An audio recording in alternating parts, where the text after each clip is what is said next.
태양계에서 가장 가까운 거대 별 중 하나인 베텔게우스.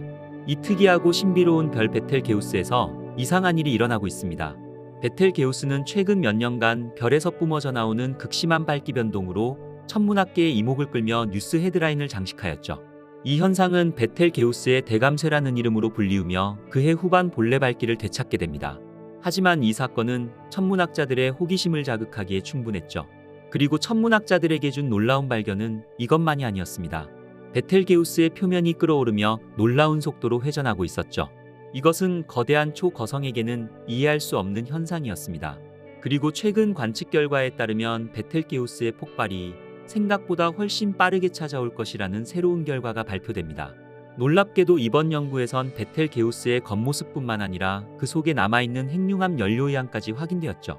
이번 새로운 결과에 따르면 베텔게우스의 핵융합 연료는 이미 모두 고갈된 상태였습니다.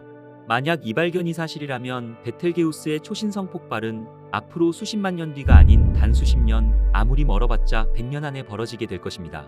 그렇다면 이별의 불규칙한 행동의 원인이 베텔게우스의 죽음을 예고하는 초신성 폭발을 의미하는 것이었을까요? 오늘의 우주의 발견은 하늘에서 두 번째로 큰 별이자 10번째로 밝은 별, 베텔게우스에 대해서 알아보겠습니다.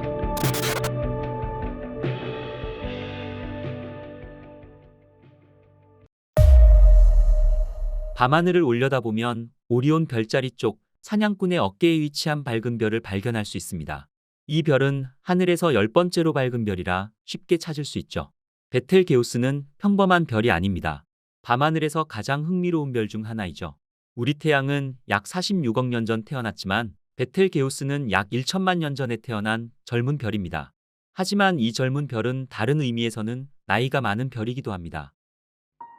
태양은 앞으로 50억 년을 더 지속할 수 있는 연료를 가지고 있는 반면 베텔게우스의 연료는 바닥을 드러내고 있었죠. 이것은 사실 베텔게우스가 이미 거대 별 단계로 변형되었다는 것을 의미하기도 합니다. 베텔게우스는 짧은 생애 동안 탐욕스러울 정도로 자신이 가지고 있는 연료를 소비해왔습니다.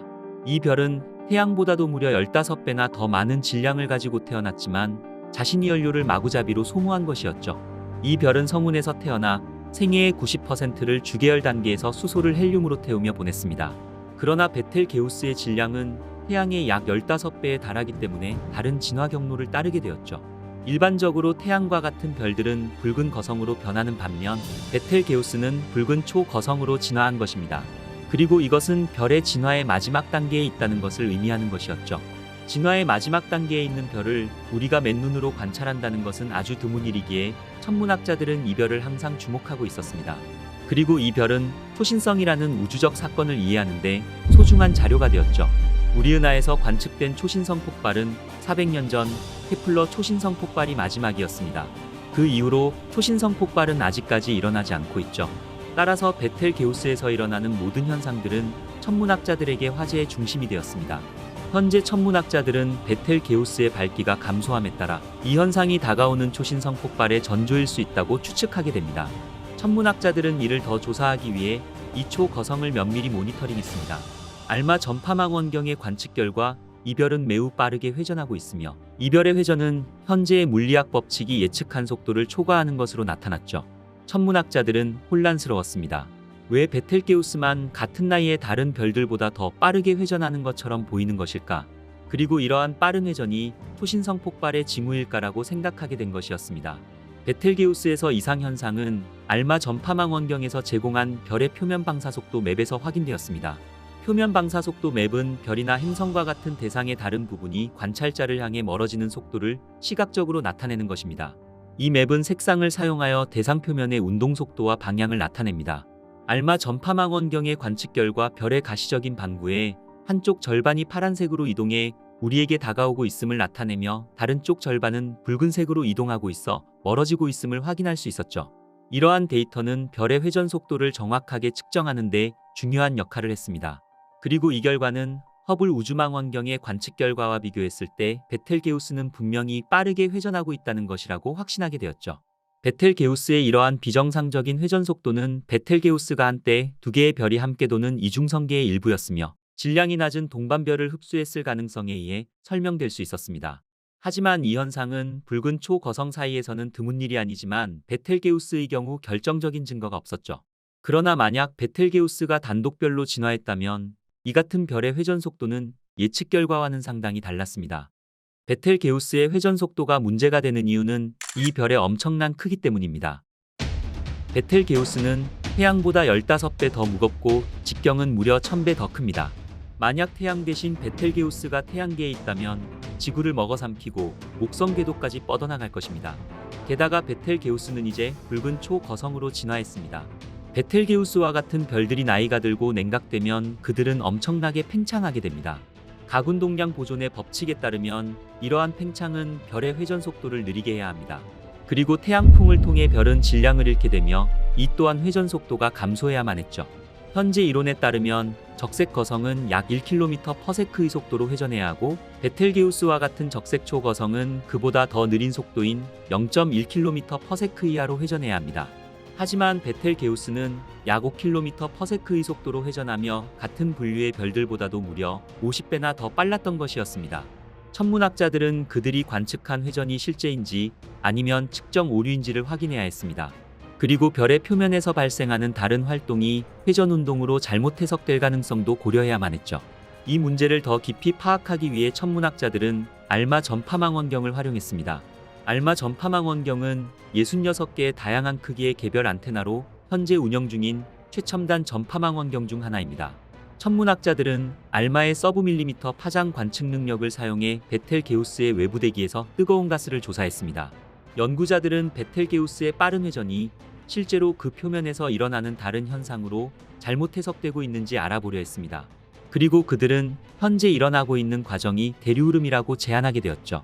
이것은 베텔게우스와 같은 별들이 열을 이동시키는 방식입니다. 대류에서 뜨거운 물질은 가벼워서 별의 표면으로 상승하고 차가운 물질은 가라앉습니다. 이로 인해 거대한 소용돌이 패턴, 즉 거품이 끓는 것처럼 보이는 대류세포가 형성되는 것이죠. 이런 패턴은 별의 외부층에서 별의 중심 해까지 뻗어 있을 수 있습니다. 연구팀은 이러한 끓는 거품들이 별이 회전하고 있다는 착각을 만들고 있다고 생각했죠. 한쪽 표면에서 한 그룹의 거품이 상승하고 반대편에서는 다른 그룹의 거품이 가라앉아 별이 회전하는 것처럼 보이게 하여 일부분이 우리에게 다가오고 다른 부분이 멀어지게 만든다는 것이었습니다. 그리고 이러한 움직임은 알마 전파망 원경에서 관측된 파란색 이동과 빨간색 이동 지역을 설명할 수 있었습니다.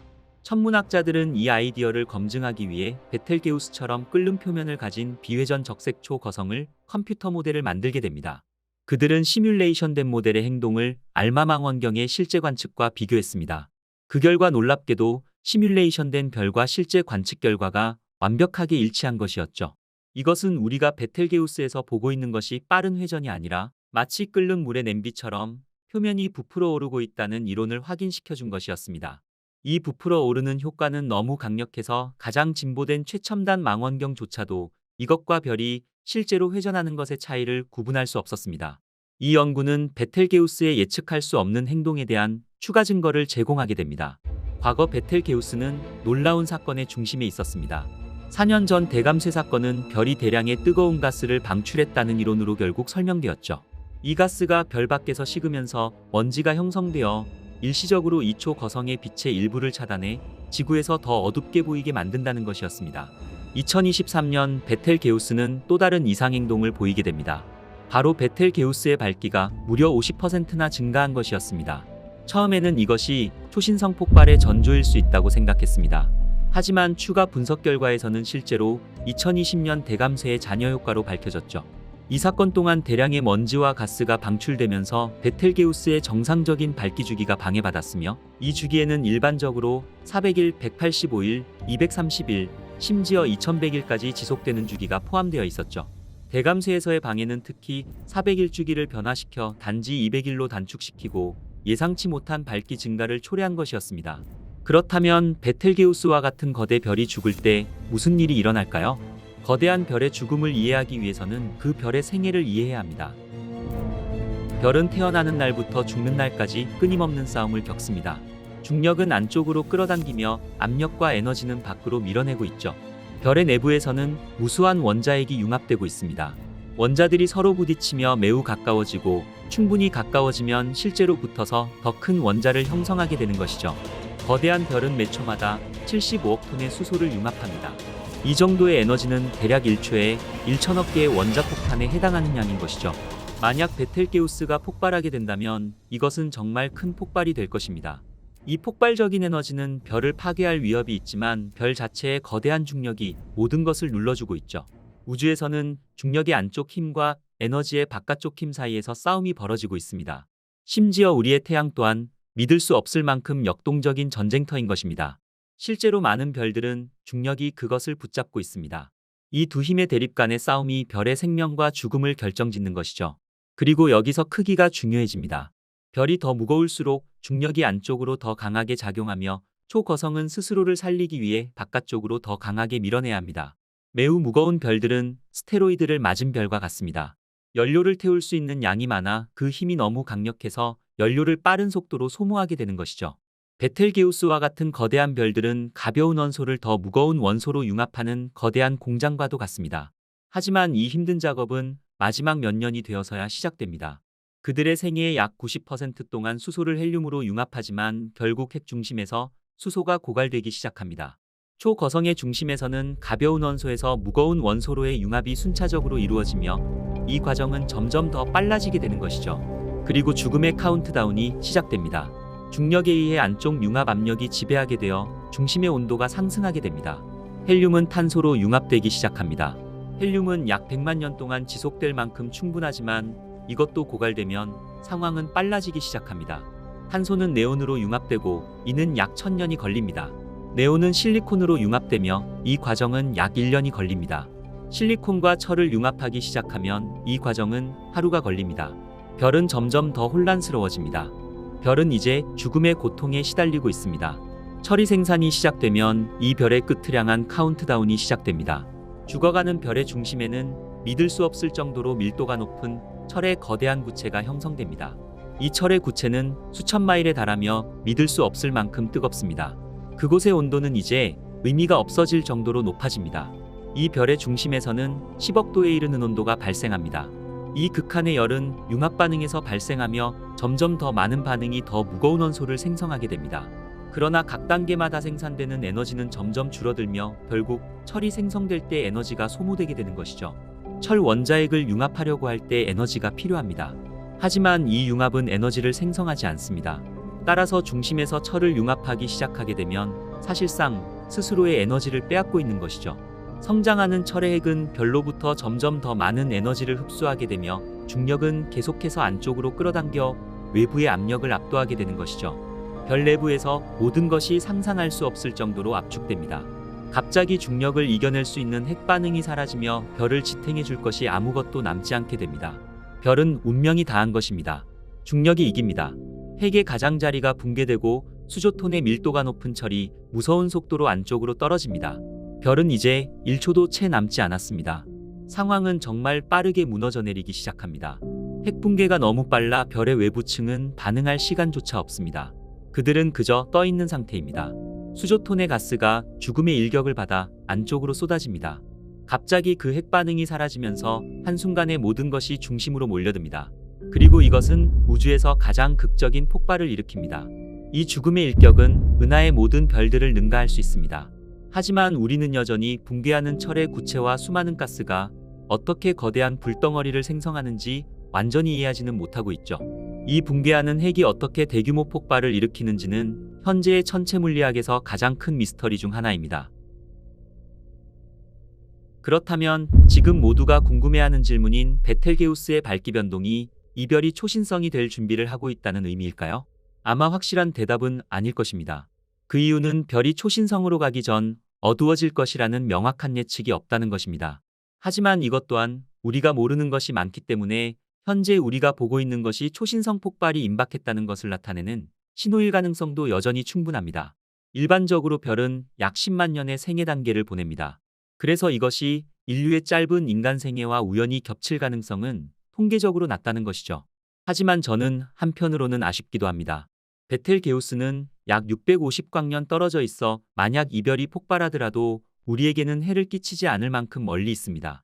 그리고 그 폭발은 보름달보다도 더 빛나는 아주 멋진 우주쇼가 될 테니까 말이죠. 베텔게우스가 초신성이 될 시점을 예측하는 것은 복잡한 작업입니다. 이는 별의 생애 주기를 정확하게 파악하기 어렵기 때문이죠. 과학자들은 베텔게우스가 헬륨 연소 단계에 있는지 탄소 연소 단계에 있는지를 잘 알아야 합니다. 초신성의 관측 시점은 이 단계에 크게 의존하기 때문입니다. 초신성이 발생할 경우 첫 번째 단서는 아마도 중성미자의 급증이 될 것입니다. 중성미자는 초신성 폭발 동안 대량으로 방출되는 미세한 입자입니다. 초신성 조기 경고 시스템은 이러한 초기 신호를 찾기 위해 중성미자 탐지기 네트워크를 사용합니다. 중성미자 폭발 이후 초신성은 엄청난 양의 에너지를 방출하며 매우 밝아져 약 2에서 3개월 동안 낮에도 보일 수 있을 정도로 밝아졌다가 서서히 사라질 것입니다. 베텔게우스의 초신성 폭발은 아마 엄청난 우주적 장관을 이루는 광경이 될 것입니다. 그리고 우리의 밤하늘에도 눈에 띄는 변화를 남길 것입니다.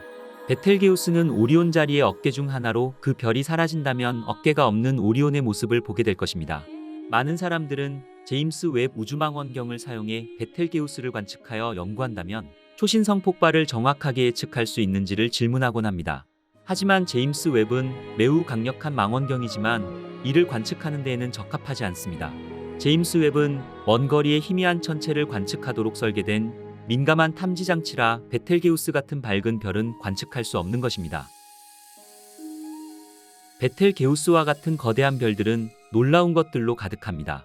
그리고 이 별들은 우리와 밀접하게 연결되어 있죠. 이 거대한 별들에는 인간의 신체를 구성하는 여러 원소들이 들어 있습니다.